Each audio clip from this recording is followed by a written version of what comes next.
Hello, everybody. My name is Bruce Montgomery, and this is my colleague, Tracy Priest. Hello, everybody. And we're with The Road to Retail. On our podcast, Tracy and I hope to offer tips, insights, ideas, and examples for how small, emerging, and challenger CPG, consumer packaged goods, brands can build their business. Everything from determining if you're ready to grow, where to start, how to prove it online, how to go about securing distribution at a national retailer, driving your business with the end consumer, and how to go about finding an investor if that's important to you. The bottom line is, we would love to help you be successful by highlighting the many important factors that go into establishing and growing your brand. Bruce and I have been working in CPG commercial operations for over 30 years, working on brands of all sizes.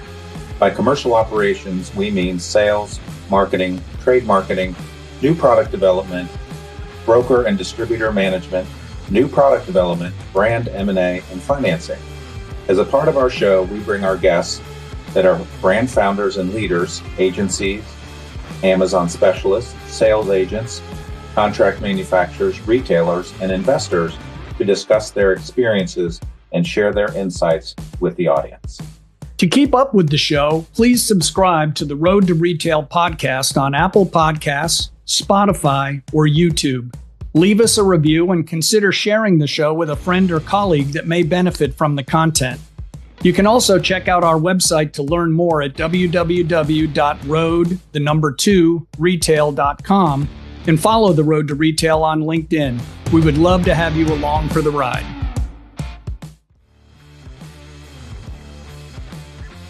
So Bruce, tell us about our newest sponsor. Glad to, Tracy. Tired of getting crushed by chargebacks each time your brand sells product? From dealing with hundreds of forms that all look different to fighting tooth and nail to get repays, managing deductions is tough work. And you're almost certainly leaving money on the table. Fortunately, there's a solution. Floret was built to help brands like yours. With Floret's software platform, you can automate your deductions workflow, get insight into your trade spend, and even have your deductions disputed for you. Whether you're a scrappy young brand trying to break into retail or an established supplier looking to get sharper on trade, Floret will put money back in your pocket. We've saved brands hundreds of thousands of dollars this year alone. Visit www.tryfloret.com to book a demo and learn more. That's www.tryfloret.com. Again, we encourage you to subscribe to our iTunes or Spotify channel at Road, 2 Retail. 3. Hello, everybody, and welcome to the latest episode of The Road to Retail. Look who's joining us. It's Tracy Priest. Hey, Bruce, great to see you. How are you, my friend? I am fine. I think you could dial up that enthusiasm when you see me, but we've spent a lot of time together this week. So yes, we have.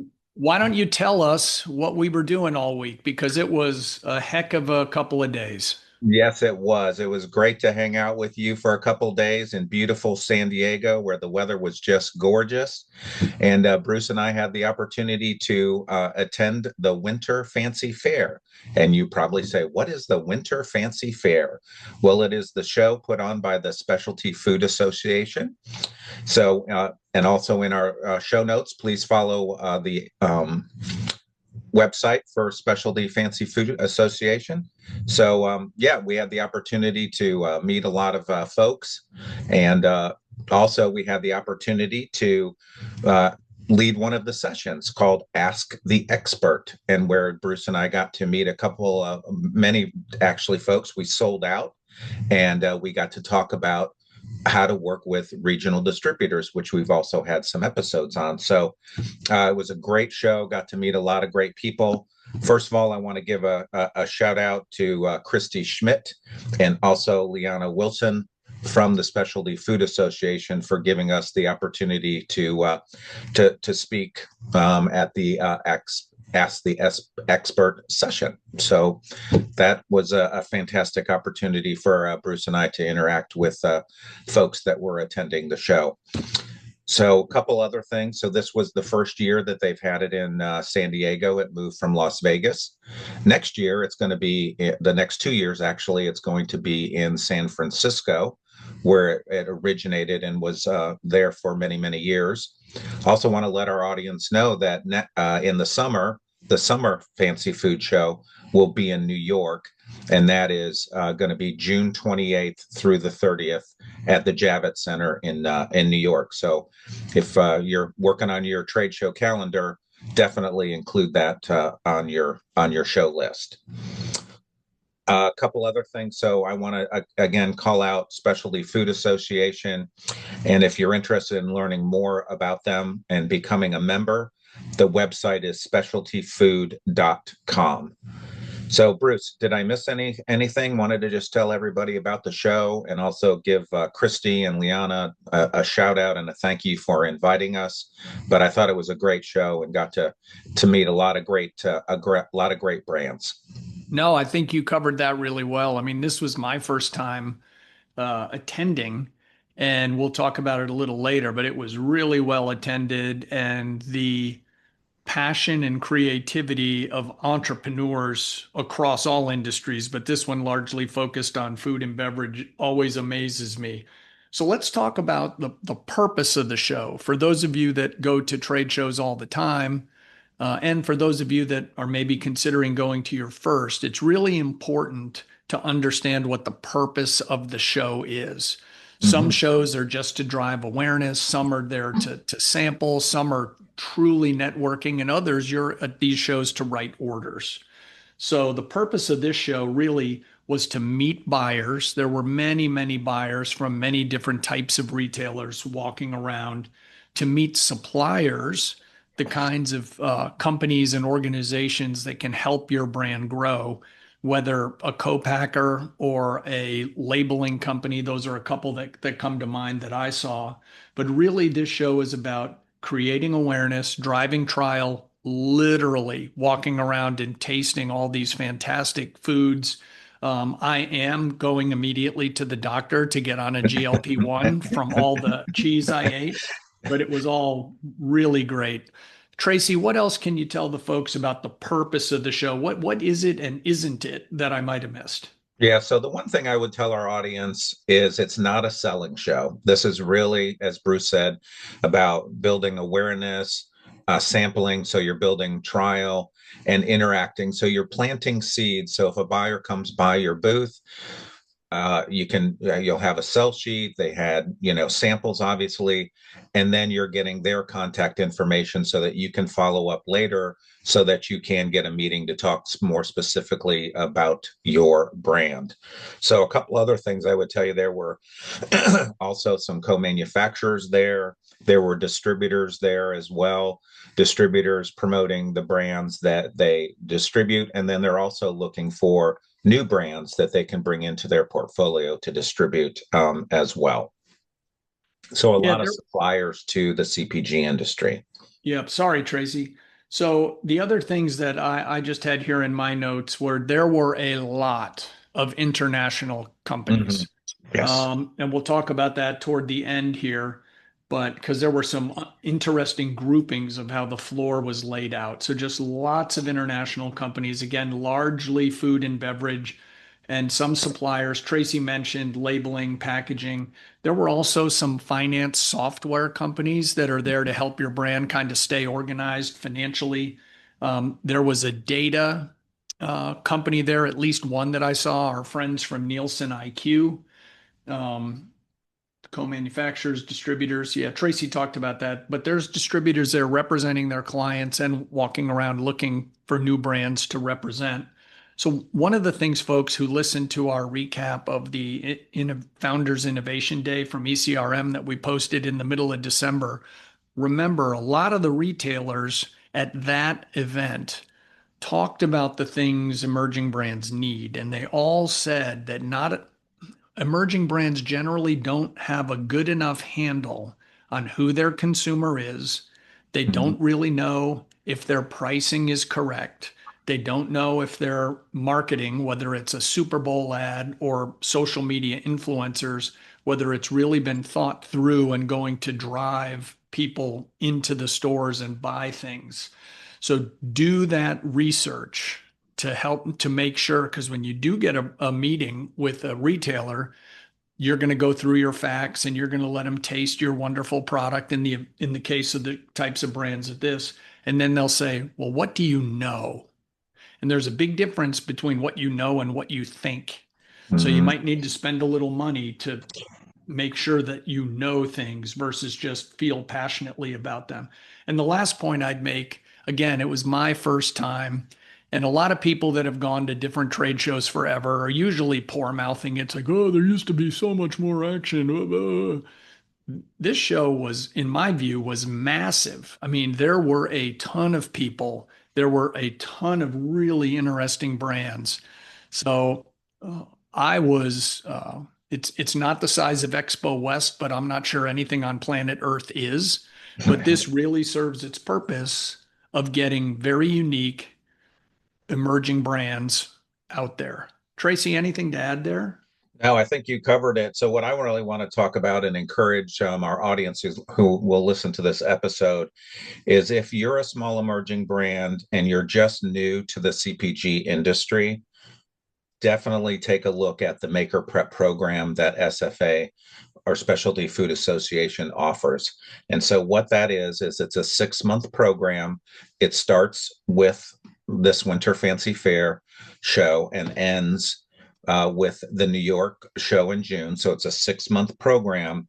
And basically they touts it as learn the food industry. So if you're somebody brand new and not from CPG and have no idea, this is the program for you. And it includes all kinds of educational material from webinars to one-on-one coaching, and then culminates with the show in New York, where you'll actually have the opportunity to have a booth at the show so that you can sample and meet buyers. So it's definitely well worth it. Check it out at specialtyfood.com/education/maker prep program. So again, it's a great program, especially for small emerging brands who are new to the industry, so they can learn all kinds of great information. So folks, that program sounds fantastic. I'm not as knowledgeable about it as Tracy is, but it's kind of like what we're trying to do on Road to Retail. We're trying to interview people and bring forth stories and experiences from those folks that are in the middle of building their brands. And sometimes we bring on the bigger guys that have been successful. But take the chance to learn, because so many folks are in a hurry to sell. We sat with people these last couple of days who said, man, I didn't know anything, or I thought I could figure it out on the fly. You might, but it'll be expensive. It will be expensive, and everyone's really, really busy, but you got to take the time to learn. It will save you a lot of money and heartache. And as we've said on many episodes, if your goal is to break into brick and mortar retail, these retailers generally only review categories one time a year, right? One time a year. So if you don't know when those dates are, or you're not ready, or you didn't know you had to have retail ready packaging, you didn't know you needed a spec sheet, you're waiting another year. Okay, so these are all the kinds of things Tracy and I try to help with, but also programs such as Maker Prep. So I'd look into it. Okay, Tracy, this is kind of a quick episode today. What trends did you see as you were walking around the floor? Yeah, so the big trends, protein, and lots of things with protein. So I saw protein infused ice cream, protein infused pretzels. Proteins continues to be a hot trend. Fiber is another one, and then anything that's low sugar. So those were really the big three things that I saw. And then also want to give a shout out to all of the women-owned, minority, and veteran-owned products and brands that we saw there as well. So, but definitely protein, fiber, low sugar products were definitely a big hit at the show that I saw. Yeah, Tracy, I think our new product idea of protein infused protein, I think that would be a hit. Absolutely. I think we should be all over that. A couple of other things that I noticed is, again, first time there. Literally, I've never seen so much cheese in my life. I did not know there were that many cheeses. I didn't know that cheeses were regional. I tasted a lot of excellent cheese, and I'm only half joking about GLP-1. Also, lots of different uh, fancy meat products like you'd see in charcuterie trays. I hope I said that word right. That's a good Scrabble word. And lots of, protein beef sticks, some of them infused with fruits as well. Just some really interesting stuff. And again, lots of international brands. And what was kind of cool was a lot of these international brands were grouped by region. There was a huge Japanese section, a huge Chinese, Korean, Italian, Swiss, probably more, but those are the ones that are sticking out at the top of my head. And I did meet a celebrity. I met G. Hughes, the man who has concocted those fantastic tasting low sugar sauces. I wanted to get a picture with him, but I'm not a 12-year-old. But he was a super nice guy and he's built a heck of a business. Tracy, why don't you tell the folks about those special sections that you Yep. reminded me of this morning?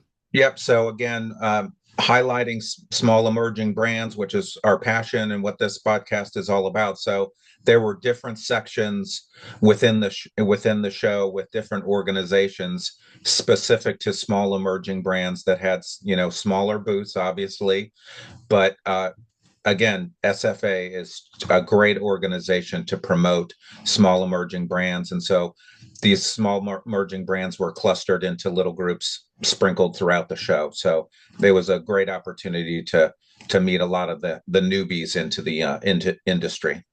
Yeah, and one other thing before we head to the world famous big finish of the Road to Retail podcast, we did see and hear about a couple of friends of the show. Wayne Bennett from ECRM and Range Me spoke from the stage. And again, folks, those of you with an emerging brand trying to meet retailers, aside from a show like this, getting on the Range Me platform can be very helpful. And then lastly, our friends at Floret got a shout out from the stage in terms of helping people figure out how to deal with deductions. And if you're in the business of selling to retail, you know what a deduction is. And if you're thinking of getting into the business of selling at retail, you're going to learn what a deduction is, no matter how hard you try to avoid them. But good to see some friends of the show recognized. All right, Tracy, bring us home. Absolutely. Well, thanks for joining us today. I know it was brief, but I think powerful, and we had a great time in San Diego. And again, a great shout out to the Specialty Food Association. And thanks again for inviting us and allowing us to be a part of just a great show. So thanks for joining us today.